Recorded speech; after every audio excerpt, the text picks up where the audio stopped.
The story and overall tone of Borderlands 4 is going to be giving us the first impression of the game and also going to be deciding and determining the success of the game as well. Welcome back to another video, guys. My name is Bflattened, and today we're going to be doing a story and tone coverage of how Borderlands 4 and what that's sort of going to look like going into the game from what we know so far. Now, I say story is one of the most important because it's definitely something that is echoed and parroted on people who are gathering just basic research on what do you think is needed for Borderlands 4 to succeed. I posted a poll on my community tab on YouTube recently, and story was surprisingly, not surprisingly, on there quite often. You can see it on many posts all across the internet that story is going to be super important. Endgame people like myself have to slog through the story in order to get to endgame. We need it to be made bearable. And for the side that is on the casual side, more or less, they're going to be playing it once, twice, maybe with friends, and the story is going to be setting the tone for them as well. So that first impression is going to be super, super important. The first thing we're going to be looking at is the overall tonality of the game, the tone and the setting by a Twitter thread that came a few days ago and recently.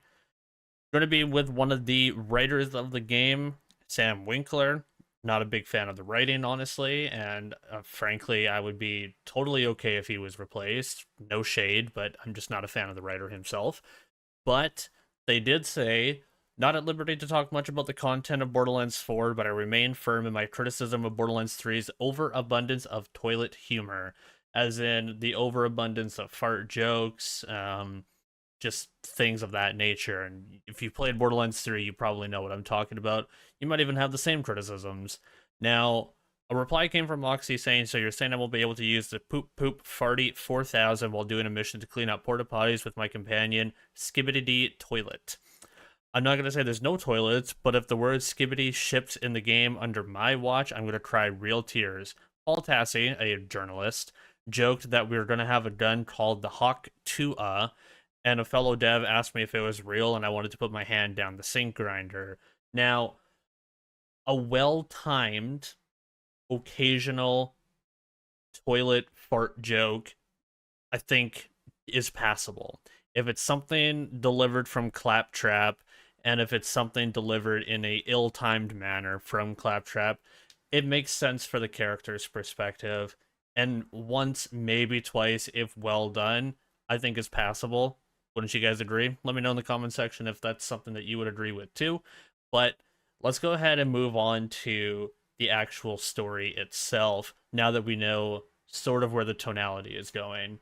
Now, we know that we have the Ripper clan. We talked about that in a previous video. We have the Timekeeper. We have the Order Army. We have just everything that's setting up this great war between everybody. But there's one thing that not a lot of people are talking about, and that is how time is really going to be involved with this. Time control, we'll call it, for the sake of this section. Now, time control seems like it could be an interesting thing that could come forward, especially with someone named the Timekeeper. There's two instances in the trailer that shows time control possibly being used.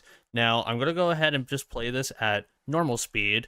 I've been really playing around with the speeds to try to see if I can catch everything that I can. But we're going to play at normal speed first, and we're going to go ahead and first look at the dude who's throwing the axes in his action skill right after Break Free, and then we're going to talk about it. So let's go ahead and look at that, shall we? I'm going to mute the volume just because of the music, but you'll get the gist of it. So Break Free, here's the grapple, throw the singularity, there's the axes, boom. It's very quick in 1.0 speed, in normal speed.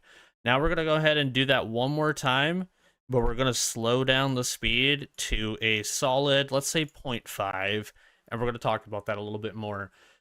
The grenade and the action skill of the dual axes is drawing everyone's attention away from what should be focused on more. Look at the robot right in front. When he throws the singularity, right, Everything is moving normally, but this robot is moving slowly. This could just be a robot that's dying and it's just slowly falling to its death, or it could be the singularity grenade that's controlling time. Now let's go ahead and tick this back to a 0.25. It's going to be kind of hard to see, but everything else is going to be moving in a faster motion, while this robot here is moving in a far slower motion than everything else on the field. Now we're going to go ahead and play it one more time in normal mode, and you'll see exactly what I mean if your attention is focused on that robot instead. Let's go ahead and take a look. Focus on the robot in that corner. Definitely slowed down in comparison to everything else the entire way through, not just that instant. And the second time that we could see time control, and this is just because I'm nerdy and I am decent with music and just like effects and reverb and things like that. The name might give it away, but it comes when the timekeeper shows up here. There's two different layers. There probably is more, actually, if I really focused on it and broke down everything. But there's two main quote-unquote voices, is what the music term would be, playing here. You have the like horns that are kind of like the overtone, and the undertone, which is something that isn't heard as much, is a reversed reverbed sound effect when the timekeeper is shown and standing up. Listen very carefully. This is the only time I'm going to play music during the trailer. I hope it doesn't get me copyright.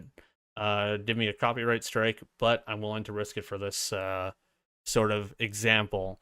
So this part here, what we're listening for is the undertone, not the blaring horns. We're looking for the undertone of, like, I don't really know how to describe it, but it sounds like a reverse suction noise almost. It's really weird, but it's backwards.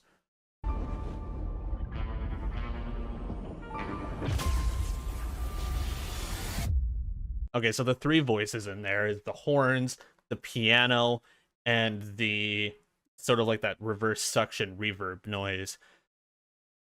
We're gonna go ahead and play it in a slower time. No pun intended, but you'll be able to hear it a little bit more when you play it slowly with volume on. It'll be a lot more obvious when you hear it.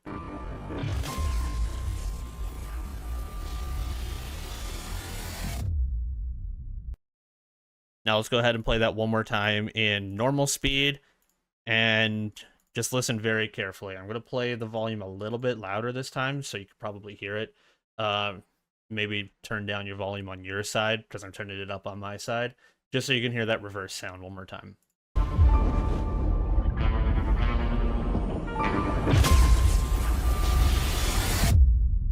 Sounds super cool, by the way, but it sounds like, yeah, a reverse suction noise.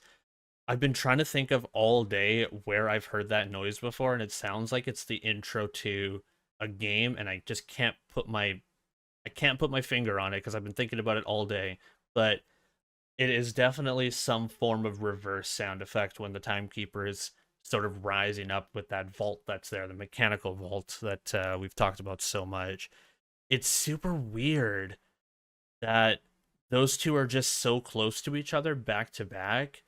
And I could just be overthinking this entirely, but maybe time control is a thing. And if time control is a thing, I'll leave you off with the opportunity to let me know what your thoughts on time control are for the story of Borderlands, controlled by the timekeeper, and possibly our own singularity grenades or other things involving time control. What do you think of it? Let me know. Let me know what you think, and we'll probably talk about it in a future video or stream. I am streaming again, twitch.tv/Bflattened, and we can discuss it more. I'm totally down. I'll see you guys in the next video. Again, my name is Bflattened, and I'm signing on out of here. Take care, all. Laters.